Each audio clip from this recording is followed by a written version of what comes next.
Salut tout le monde, j'espère que vous êtes en forme et que votre porte est bien verrouillée. Aujourd'hui, je vous lis une histoire de suspense de Pierre Bellemare. Le dernier millième de seconde. Allez go, c'est parti.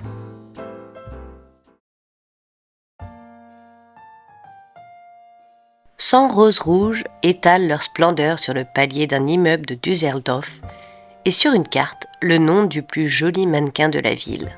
Un nom bien compliqué. Parone. Et une signature célèbre. Werner Hess. Le photographe de mode le plus prisé des agences de publicité allemandes. Au dos de la carte, au milieu des roses, un petit mot laconique. Pardon de te déranger la veille de ton départ. Contrat exceptionnel. Séance demain après-midi, 15h, 19h. Il est minuit quand la jeune femme rentre chez elle et se heurte au sang rose qui embaume son paillasson. Son compagnon fronce les sourcils et demande d'un ton méfiant. « Qu'est-ce que c'est ?»« Un message pour du travail demain. » L'homme passe du ton méfiant au mépris volontaire.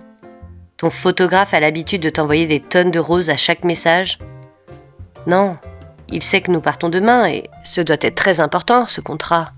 C'est pour ça sûrement qu'il a envoyé des fleurs et puis c'est gentil, tu trouves pas ?» Cette fois, le ton est sec. « Non, je trouve pas. Si quelqu'un doit t'envoyer des roses, c'est moi. Tu vas m'épouser dans une semaine, je te rappelle. » Écoute, Bob, tu vas pas être jaloux de Werner tout de même. Il est vieux et je travaille avec lui depuis plus de 3 ans. Et c'est lui qui t'a lancé, je connais la rengaine. Tu vas pas y aller. Le joli visage de Parone fait une moue affirmative qui fait exploser son fiancé. « Mais nous partons demain, tu peux pas me faire ça, mes parents t'attendent. » Elle est calme, sereine. « Eh bien, je vous rejoindrai par l'avion suivant. » Il est exaspéré. « Tu n'as pas besoin de cet argent. » »« Ce n'est pas une question d'argent, Bob. C'est une question d'amitié professionnelle. Je peux pas refuser. »« Je veux que tu refuses. » »« Il n'en est pas question. Et ne me parle pas sur ce ton. Je n'aime pas les ordres. »« Tu n'aimes pas mes ordres, tu préfères les siens ? Ce guignol ridicule hérissé d'objectifs qui passe son temps à te photographier nu. C'est son métier. Et c'est le mien. On dirait que tu le découvres. Je découvre que tu tiens plus à ton métier, comme tu dis, qu'à moi. Parone essaie d'être conciliante. Ne dis pas de bêtises et aide-moi à rentrer ces fleurs. Je n'aime pas ces fleurs. Le seul vase qu'elles méritent, c'est la poubelle. Et c'est ainsi que les 100 roses rouges, des roses d'Ispahan, comme Parone, jolie fille d'Ispahan, dégringolent les escaliers, propulsés par un coup de pied jaloux. Puis, une porte claque. Parone rentre chez elle et son fiancé chez lui. Quelques secondes plus tard, la concierge à 4 pattes récupère les 100 roses. Elles embaumeront sa loge longtemps, plus longtemps qu'il n'en faut à une fille d'Ispahan pour mourir, l'espace d'un matin. À son réveil, vers 11h du matin, Parone hausse les épaules en écoutant les messages du répondeur téléphonique. « Ma chérie, pardonne-moi, je suis jaloux, c'est vrai. Ce vieux type m'a toujours énervé avec ses mines de propriétaire. J'ai toujours l'impression qu'il a des droits sur toi. Ton avion part ce soir à 20h, pour les Canaries. Je viendrai te chercher. Ouvre ta porte, le billet est sur le paillasson. » Tout en grignotant son petit déjeuner, Parone ouvre la porte et se cogne une nouvelle fois. 100 roses rouges font un nid parfumé au billet d'avion. Quel gâchis! Que faire de 100 roses alors qu'elle quitte son appartement pour 1 mois de voyage de noces? La jeune fille claironne dans l'escalier. « Madame Scholz, vous êtes là ?» Madame Scholz, la concierge, est toujours là. Elle entend toujours tout. Son visage fripé apparaît entre 2 étages et Parone lui sourit. « Vous voulez des roses ? Je vais travailler dans 1 heure et je prends l'avion ce soir. » Avec un sourire entendu, la concierge ramasse la corbeille.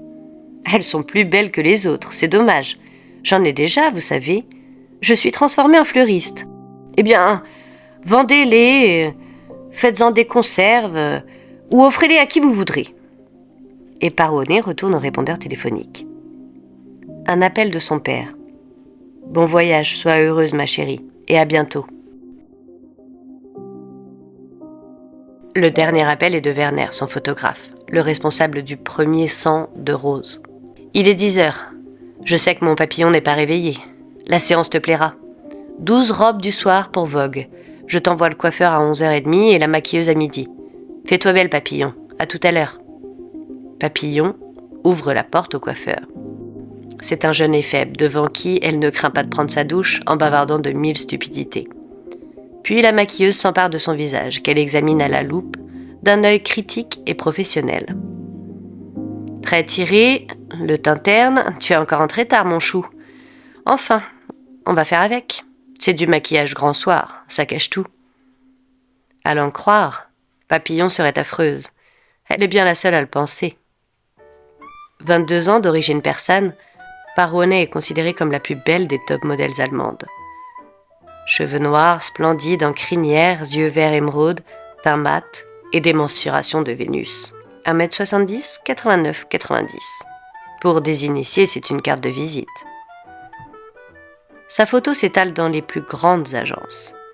Papillon est son nom de travail. En 5 ans, elle a gagné 10 fois plus qu'un PDG d'entreprise.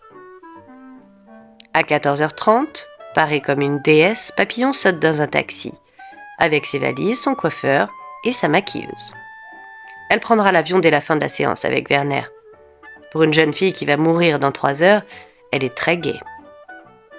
Et le chauffeur de taxi ne se prive pas de lui faire la cour sans aucun complexe.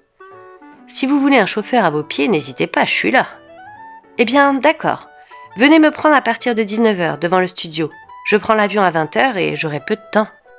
En coup de vent, sourire aux lèvres, Papillon envahit le studio et tombe dans les bras de Werner. Allons-y, papa. Tu as dit 12 robes. Où est la première ?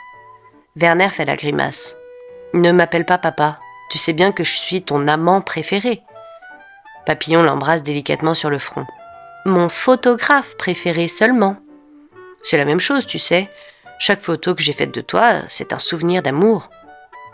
Werner, arrête. J'ai déjà assez de problèmes avec mon fiancé. Allons-y, j'ai pas beaucoup de temps, mon avion est à 20h.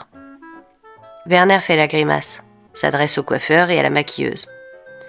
Bon, une retouche ici, pour la mèche du front, je veux un rouge à lèvres feu, plus violent que ça. Allez-y mes enfants, après ça, vous filez. Aujourd'hui, je travaille seule avec Papillon. J'ai besoin de concentration. Ces 12 robes, ce n'est pas de la photo, c'est plus, c'est de la peinture, de la sculpture, du génie. Je la veux inimitable, notre Papillon. Un quart d'heure plus tard, Papillon est seule avec Pygmalion. Elle a revêtu la première robe. Une soie rouge, en forme de sari indien. Les 11 suivantes attendent leur tour, accrochées au mur du studio, et la dernière sera son linceul. Comment sait-on ? Comment peut-on raconter en détail la mort d'un homme et d'une femme enfermés seuls dans un studio de photographe ? Puisqu'ils vont mourir tous les deux, ils ne pourront pas le raconter. Quant à l'assassin, il mourra aussi, alors comment peut-on savoir ? Parce que cette histoire est un scénario à la Hitchcock. Et comme dans les films du célèbre metteur en scène, tout est prévu à l'avance. Et tous les éléments sont donnés. Premier personnage, Werner. C'est un curieux homme de 52 ans. Il a été beau. Il a été minable. Il a été raté. Il a été marié 3 fois. Il a fait faillite 3 fois dans des entreprises diverses. Jusqu'au jour où il s'est pris de passion pour la photographie. Devenu en quelques années le spécialiste du nu artistique pour magazines de luxe, Werner a rencontré un jour son papillon, sa Rose d'Ispahan. Elle avait 18 ans et une rare photogénie. Il en a fait la reine des journaux de mode et des affiches. Mais il en est tombé si éperdument amoureux qu'il s'est conduit avec elle comme un gamin. De 18 à 22 ans, son papillon s'est retrouvé dans une cage dorée. Appartements de luxe, fourrures, gadgets, coiffeurs personnels et tapis persans. Werner a voulu vivre un conte de fées. Mais sa perpétuelle adoration a fini par étouffer la jeune femme et, un beau soir, est arrivé ce qui devait arriver. Un jeune homme.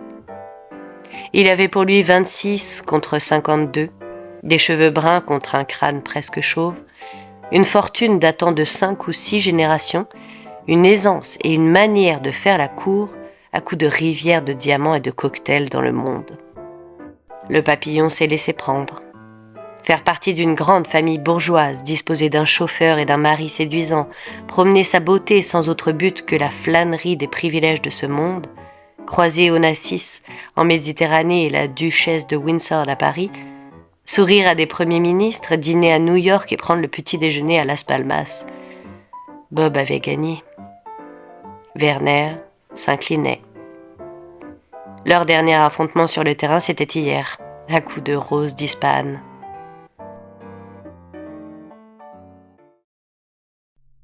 L'heure tourne. Papillon a revêtu la deuxième robe et cherche une attitude devant la glace, tandis que Werner téléphone à sa mère, ainsi qu'il le fait souvent. C'est une vieille femme, paralysée de 80 ans, qu'il adore et respecte. Juive, elle a subi les camps de concentration pendant la guerre, tandis que son mari allemand, Bontin, poursuivait ses frères de race avec un acharnement de bonne aloi. Werner, le fils, n'a jamais pardonné à ce père-là. Sorti d'une pension suisse après la guerre, il s'est consacré au fantôme qu'était devenu sa mère. Un fantôme paralysé, mutilé. Terrible. Il la vénère comme son monument aux morts personnel. Sa voix est douce quand il lui parle. « Maman, tu es là ?» Papillon n'entend pas la conversation. En tout cas, elle ne s'en mêle pas, trop occupée par sa silhouette moulée de lamé argent. Elle retrouve Werner sur le plateau. Et tous deux continuent leur travail. Le photographe semble entièrement pris par le déroulement des poses. C'est bien comme ça. Relève un peu le menton. Bouge un peu ta main. À plat, sur la hanche. Ok. Troisième robe. Un bleu nuit en mousseline transparente, rehaussée d'une écharpe en fil d'or. Papillon fait frissonner la mousseline et hésite. Tu préfères assise ou debout ? Debout, chérie, dans la lumière. J'ai besoin de voir tes jambes en transparence.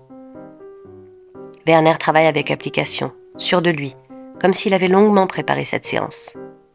Quatrième robe, du satin jaune d'or. Papillon plaisante.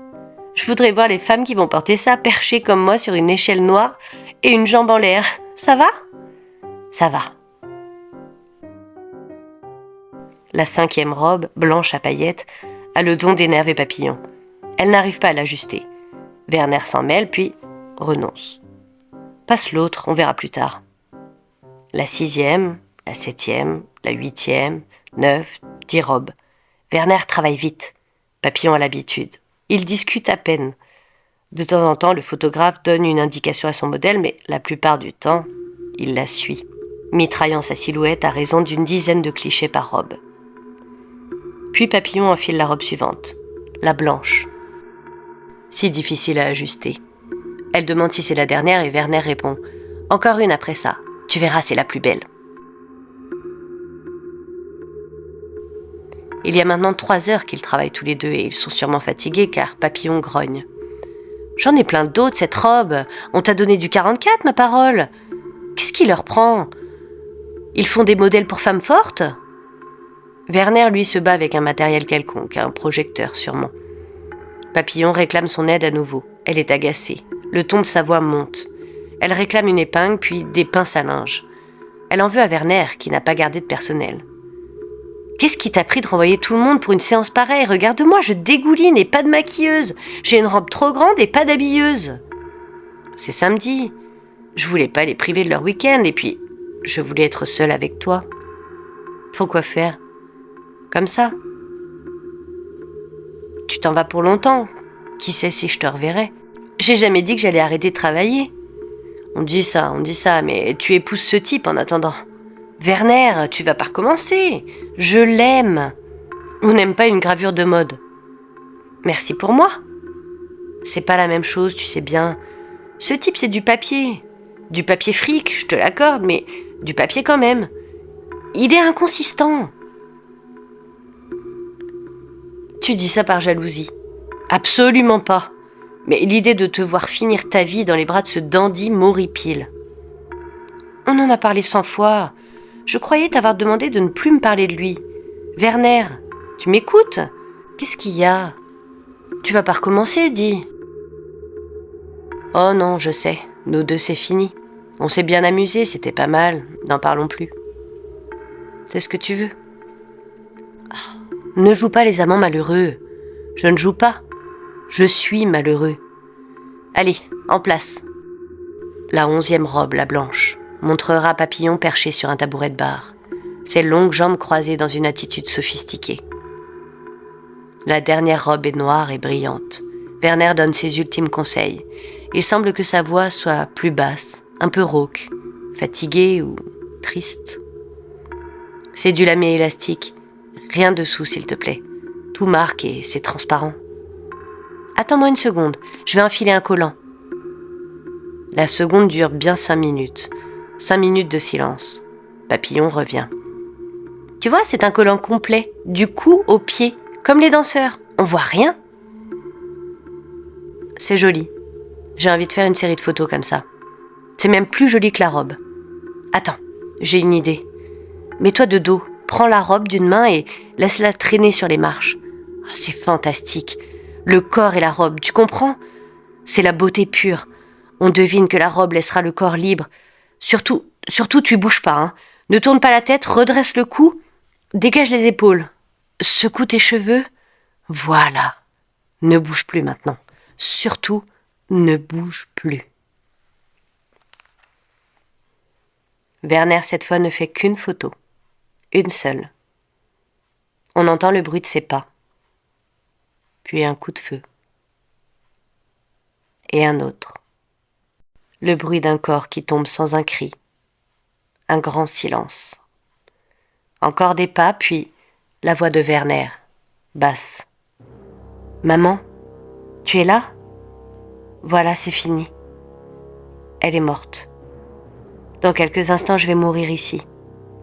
Tu embrasseras les enfants, maman. Tu raccroches pas, hein ? Tu m'as promis. Tu restes là, s'il te plaît. Maman ? Voilà pourquoi on sait tout, jusqu'au moindre mot. Au début de la séance, Werner a appelé sa mère et n'a pas raccroché. Et sa mère, paralysée dans son fauteuil, a suivi pendant 3h30 la lente progression de Werner vers l'assassinat. Elle va suivre maintenant la propre mort de son fils. Werner avale 2 tubes de comprimés avec un verre d'alcool, puis il retourne à l'appareil. « J'ai pris les cachets, maman. J'ai essayé de vivre sans elle, tu sais, mais j'ai pas pu. Tu comprends ? Tu sais ce que c'est, hein, maman ? La mort, c'est mieux que la vie, que cette vie-là. Adieu, maman. »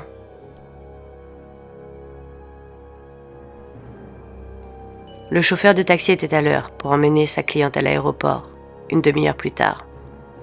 Il a tambouriné à la porte et vu de la lumière, alors il est entré, et derrière lui la police à quelques minutes près.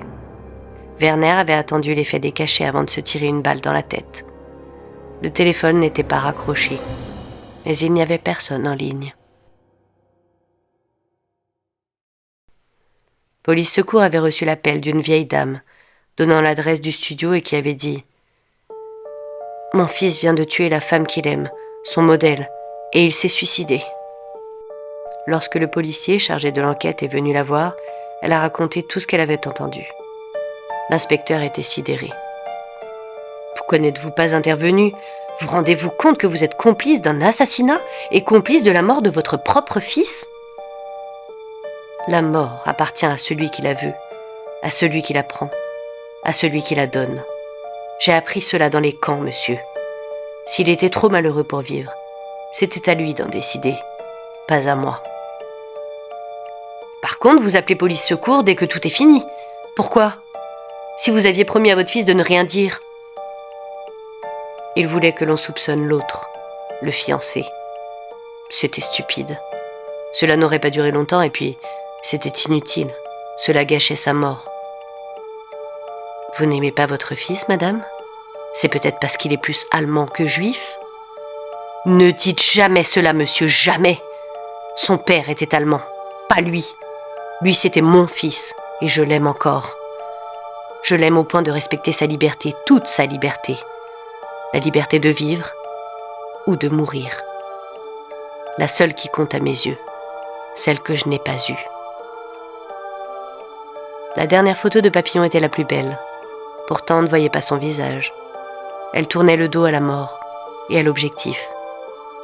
Au millième de seconde, le dernier millième de seconde de vie d'un papillon noir.